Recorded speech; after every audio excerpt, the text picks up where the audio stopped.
Mga master, magandang balita para sa mga empleyado ng DepEd Region 4B dahil yung hinihintay at inaabangan po nila na performance-based bonus or PBB para po sa taong 2022 ay lumabas na po yung SARO, Special Allotment Release Order, galing po sa DBM para sa kanila pong PBB 2022.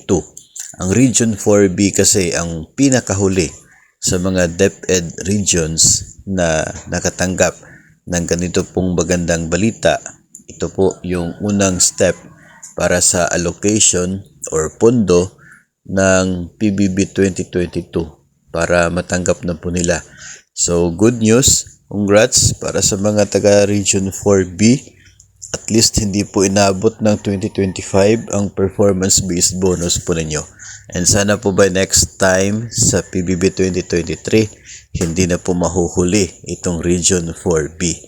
So, magandang balita po yan na atin pong nakuha galing po sa website ng DBM at hopefully po ay hindi aabot ng November, darating na sa account ng mga taga Region 4B ang kanila pong PBB 2022.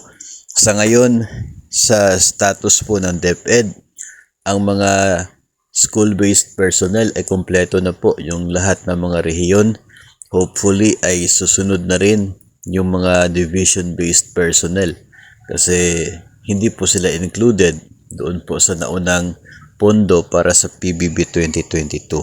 So, maghihintay tayo ng update para sa mga division-based personnel, mga personnel sa regional offices at maging sa central office ng DepEd para naman po sa PBB 2022.